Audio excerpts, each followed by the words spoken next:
Uh, uh,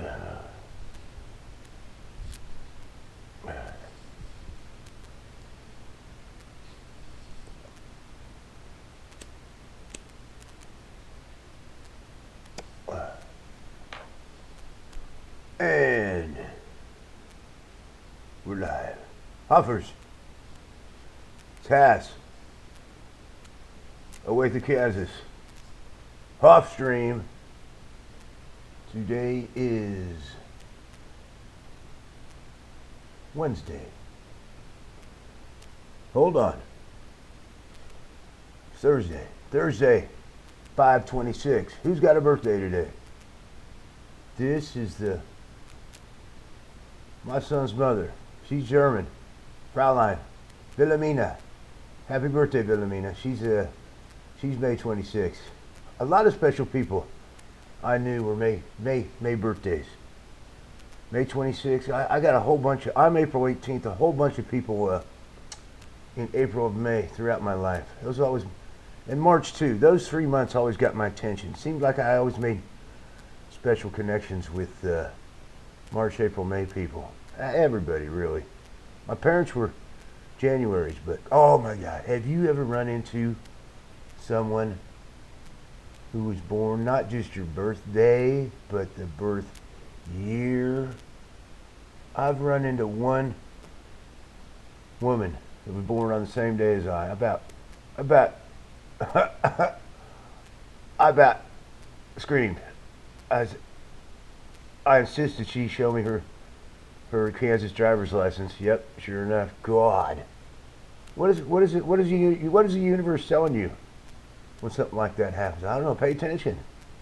She ended up being a very interesting connection on a lot of levels. We're not connected anymore, but man, I sure pay attention to people that are born. I don't know why. We've got people. Our birthdays are a big deal. They are a big deal. So I didn't used to understand why birthdays are a big deal, but it's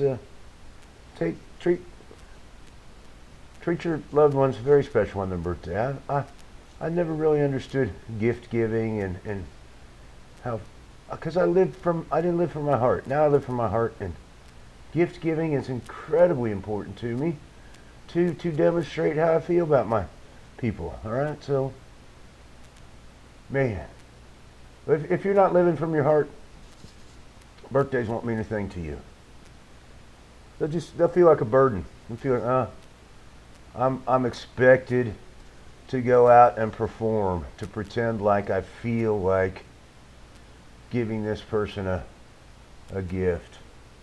Even Mother's Day and Father's Day. I adore my mother and father, but Mother's and Father's Day felt like a burden to me because I wasn't living from my heart. All right, so you get down in your heart, and you won't have to be forcing this stuff anymore. All right. So I gotta take a pause. As you can tell, my throat is just hammered. God, I did my kind of typical Hoff stream prep today. What I do is I do that, and I go down here and say, I say, Captain Hart, where you think we might want to go tonight? You know what I'm saying? Just keep paying attention. He tells me just pay attention today, and at midnight, just hit the button. That's going to be my new technique. I'm just going to hit the button whether you're not. I might say, guys, hang on. I just hit the button, but I need to do number one in the thing over there, whatever they call that thing. So whatever. That's going to be my new system. Just to hit the button. Actually, I'll bet there's a timer. There is a timer. It'll just automatically come on, I think. So this is actually not streaming right now onto the stream room because I had a hiccup with my Facebook account again.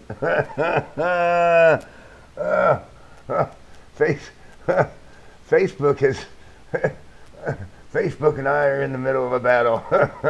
Not really. Oh God. Anyway, I think you guys know I just disappeared for. I think the last time my last Hoff stream was May 22nd. I haven't been on Facebook for like 4 days, and my good friend B thought I'd been kidnapped and hauled off to South America for ransom or something. I mean, I felt bad. I knew I lost everything, all my contacts, all my phone numbers. The only person I was able to get in touch with is tonight to explain, because there's been another hiccup. I had Christine's landline. No, I had her. You know, her real Canadian Chauvel, Quebec phone number, and I phoned her and left her a message. They say I thought I was back. I got on there today with a brand new account back on Facebook, and I was trying to reestablish all my friendships and tell everybody what happened. And I did about 5 posts. I put about 5 things on my timeline, and then I created a new Hoff stream room, because you know my account's gone and everything connected with my account's gone. So there's a new David Hass and there's a new Hoff stream room for the David Hasselhoff support group room. I got all that set up, and I started making announcements. And after about, I did about 5 on my personal timeline, and then about 5 into the Hoff stream room. They said, "Hey, you're violating community standards. We're shutting you down." I don't know. You're not supposed to post. I guess I was over posting or something. I don't know. Anyway, they said, "We got to figure this out." They said, "So send us a photograph. We want to know who you are." So I took the most beautiful photograph I could of myself, and I sent it to them. They said, "All right, thank you. Now, we got to study this case intensely. We're putting every single investigator we have on this, and we're going to get to the bottom of something fishy's going on here. We think you're a Martian coming down here to take over the Facebook world or something. We don't know who you are." I said, "We got to figure that now. If we're confident that you're safe, then about 24 hours we'll give you the thumbs up. If we find out that you are dangerous, then you're banned forever." That's what they told me. You said, "You're in my account banned forever if they don't like me." So. Oh my God.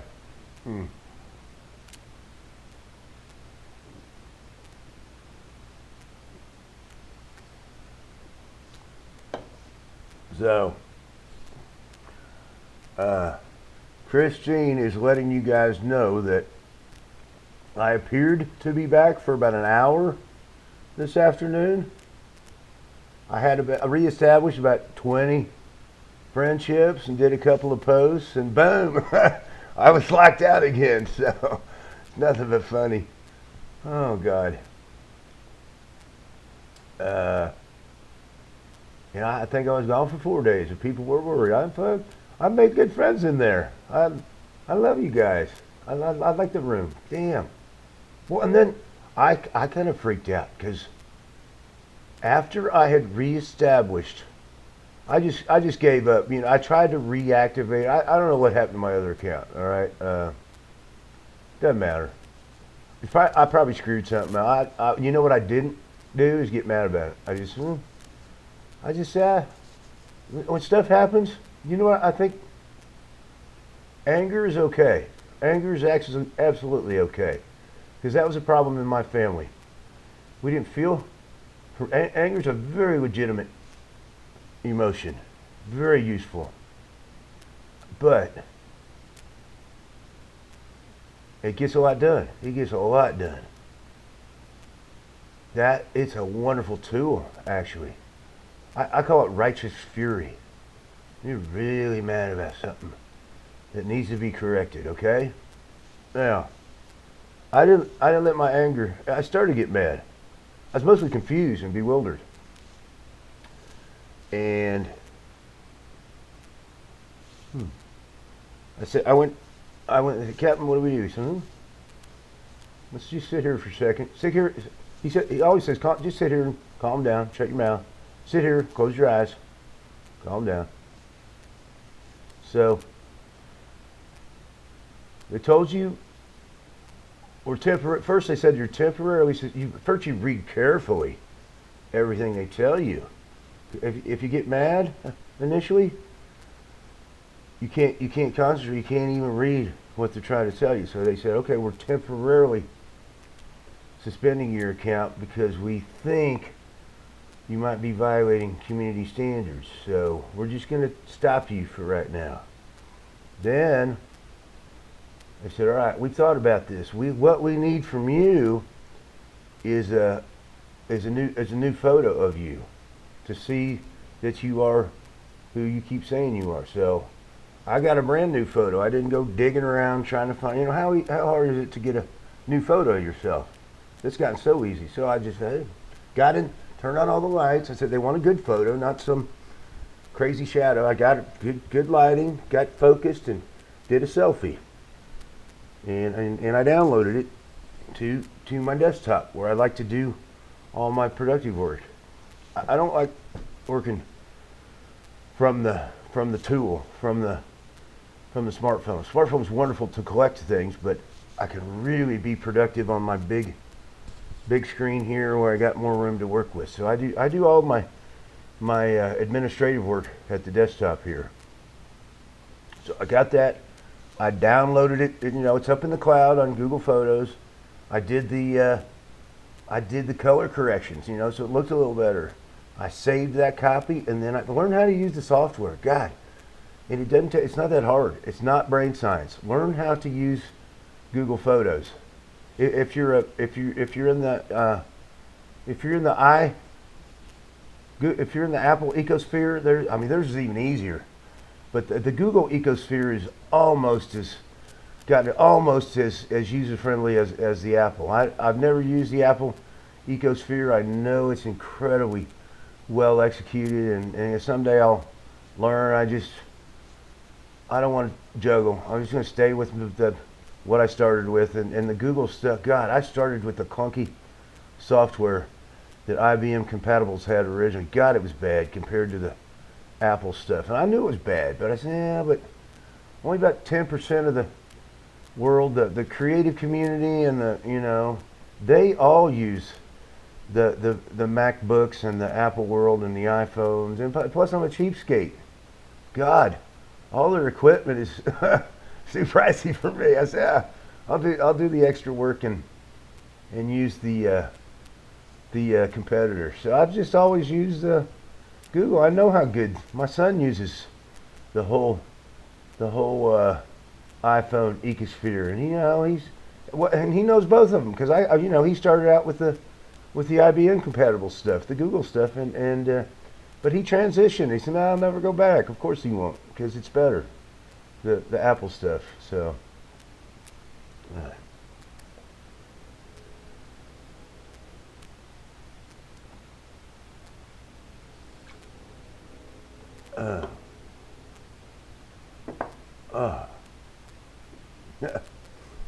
It was funny. I went to see my physician, not a physician. It's a nurse practitioner, they call it. There's such a shortage of doctors that the explosion in nurse practitioners has been very, very significant, and they're really helping feel a need. Just for I'm 60 years old. I just get a checkup and see how things are going, and they did blood draw, and you need to do that every year. Don't, especially you men. God dang, the only men that go to see doctors are the ones with intelligent ladies in their lives, either mothers or girlfriends or sisters. They'll say, "Have you seen a doctor in 10 years?" Well, no, I don't. I feel fine. Well, I know you feel fine, but God dang, there's a whole bunch of problems that develop that don't have pain involved. Maybe you get high blood pressure. Maybe you're getting towards diabetes. There's all that. You need to do an assessment of where do you stand. Is your blood pressure okay? Is your blood sugars okay? And get a blood test. I was terrified of needles and blood draws for the first 50 years of my life, and then I had a health situation. I had a DVT, a deep vein thrombosis in my leg, and good God, it required all kinds of medical attention. And that combined with a psychiatric commitment. I got some long stories about being involuntarily committed to psychiatric hospitals, at least twice. There might have been another time, but yeah. One was a full blown commitment. One was a 72 hour. They have the right to grab you for 72 hours against your will and observe you. And then after that, they got to go to court. So I had the first one was serious. Oh my God, they went to court. We had a hearing and everything. Oh, it's funny. God, it's funny. You got to go through it. I'm so glad I went through it. Getting involuntarily committed to a psychiatric unit. It's one of the funniest episodes of my life. Guess how much they billed me for it? I didn't even want to be there. This is the best part. Towards the end of my stay, I think they kept me for 20 days against my will because the judge said they could. I called him on the phone because I know how much medical is in the United States. I said, man, I called the front office. I called Bill. I said, man, I know I'm racking up bills with you guys. I said, am I entitled to know what my bill is after 20 days of hanging out with you guys? I said, well, let me pull up your account. What's your date of birth? What's your name? Let's see. Right now, you have incurred $106,000 worth of costs. Oh, that's cheap. God, that's cheap. I thought it'd be 200,000. I said, I'm writing the check right now. I'm sorry. I'm sorry. I've been so slow in paying you guys. $106,000. Oh God. Oh, I just laughed. 106. I don't even want to be here. I know, but we're giving you good. You are giving me good service, but I don't want it. I don't want your service. Oh my God. Oh my God. Okay. Okay. I'm sorry. I gotta stop. Oh. I don't know how long. I'll probably go a little short tonight because I probably will. How to bring Hoff into this? God, I've been thinking about Hoff. Yeah, I'll probably do a little bit more. Because I call it Hoff Stream. I want to relate kind of my day. I picked up so much. I spent so much time with Hoff. Just watching. That's how. He's a deep, thoughtful. He's not shallow. God, he's deep. You know why? This is why I'm doing what I'm doing right now. I had no idea what I absorbed from him. What I absorbed, what he models, is living real. Hoff lives real. He's a shining example of heart living. He lives from his heart. God, he does. For all of his guidance and his intuitions and his inclinations come from him. However, you know why he's so powerful? Hoff combines that with an incredible acumen of an Einsteinian businessman up here. That's why he's so exciting to watch. He's got an incredibly huge heart that says, well, where do we go? Where do we go? Well, we go have a singing career. That was his heart was screaming, I gotta have a singing career. I gotta be on stage singing to people. That's hard to do. You know how many people want to do that? Every single person in the world wants to do that. Yeah, he knew that was unlikely. No, he's computers, so that's unlikely. That's going to be hard to pull off. How do we do that? And I don't know. I don't think he even knows, but I think once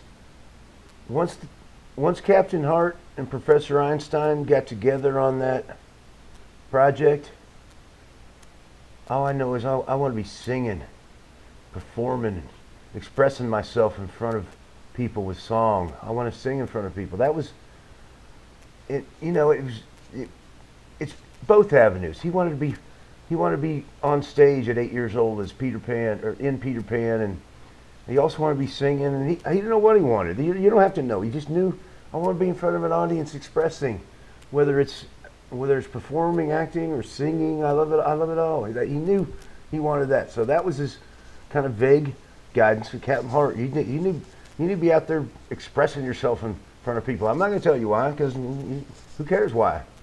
So you need to go do it. Okay, go do it. And Hoff said, okay, I'm taking that seriously. I need to be getting in front of people, expressing myself. So, he's 8 years old. He gets in plays. He starts performing. He starts, how's he getting a taste of it? What's that feel like? And he didn't know why he's doing it.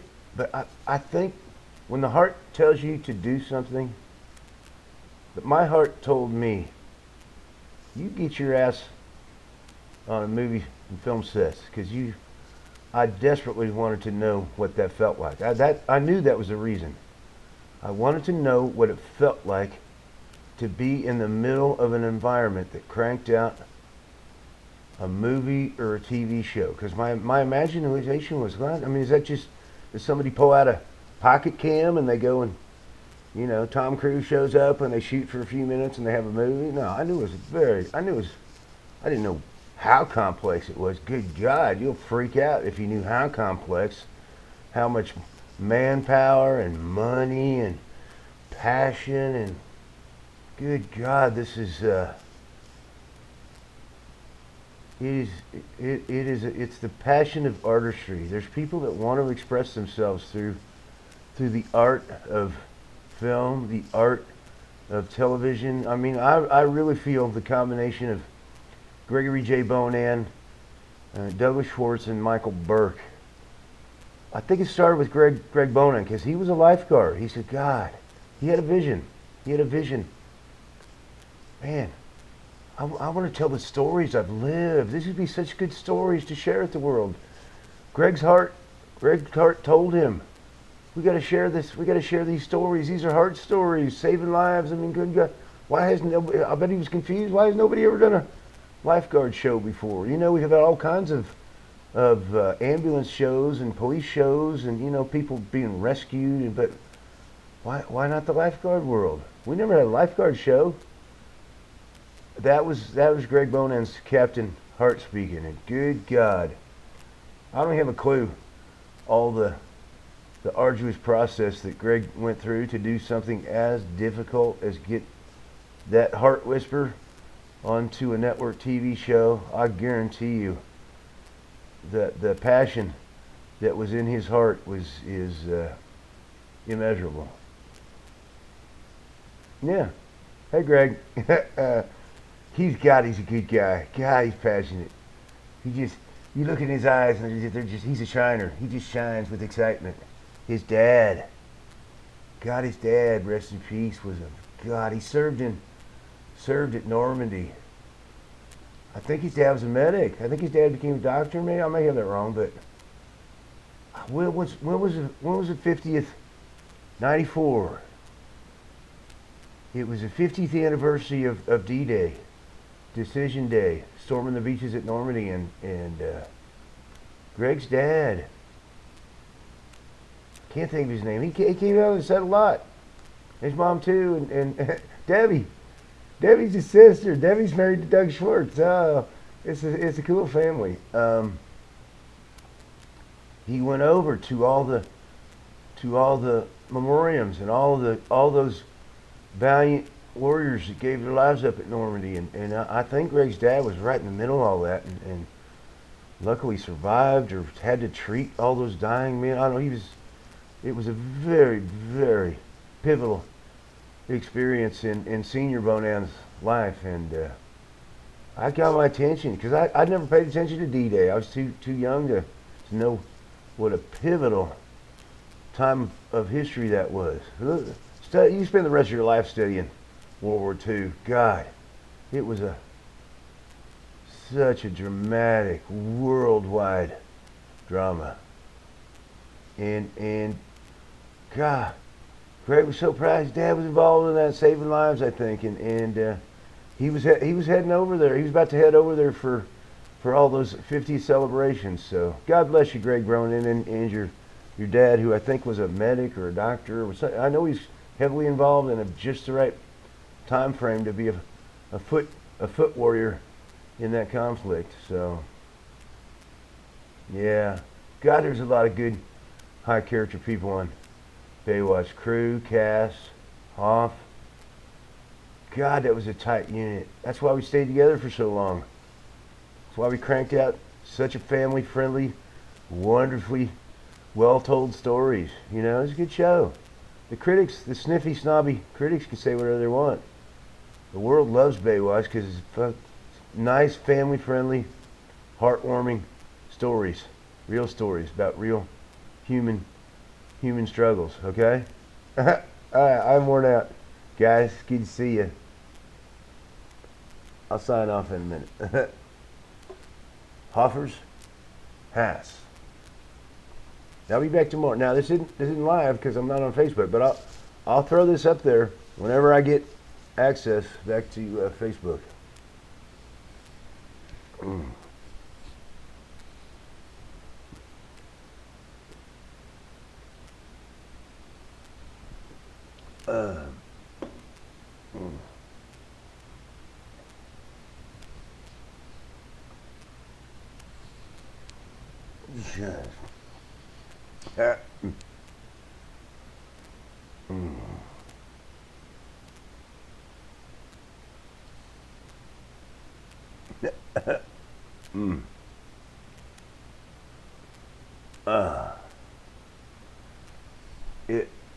I hate the price. However, you know how many sessions I get out of one a cancer stick? I get about 6, at least. And here's my trick. I have this thing called a snuffer. So I do a few hits, put it in there, and that could last me all day possibly. The snuffer, you don't knock the cherry off and waste all that tobacco. You stick it in the snuffer and it instantly goes out, and the dead cherry's sitting there waiting to be relit again. So get a sniffer, buy expensive cigarettes because they last forever. So, and I'm not ashamed. I'm getting into vaping because that's a whole art of its own. Vaping is fun. Vaping is cool. I'm getting into vaping. So, you know, it's only a vice if it's unmoderated and out of control. You know, the alcohol use. Of course, we've all abused, overused, and misused alcohol, and some people just don't have the ability to use it sparingly. And they need to absolutely be black and white about alcohol. But I'm not one of those people. I'm a moderated person, and I know why I've used alcohol to obliterate my consciousness in the past, and I might have it in the future. But right now, I don't like being unconscious. I love the aliveness of being real. So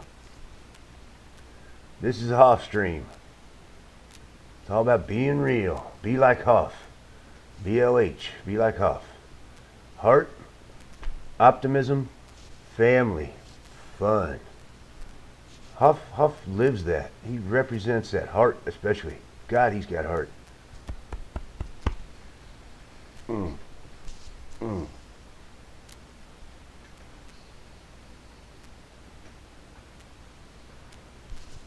Mm.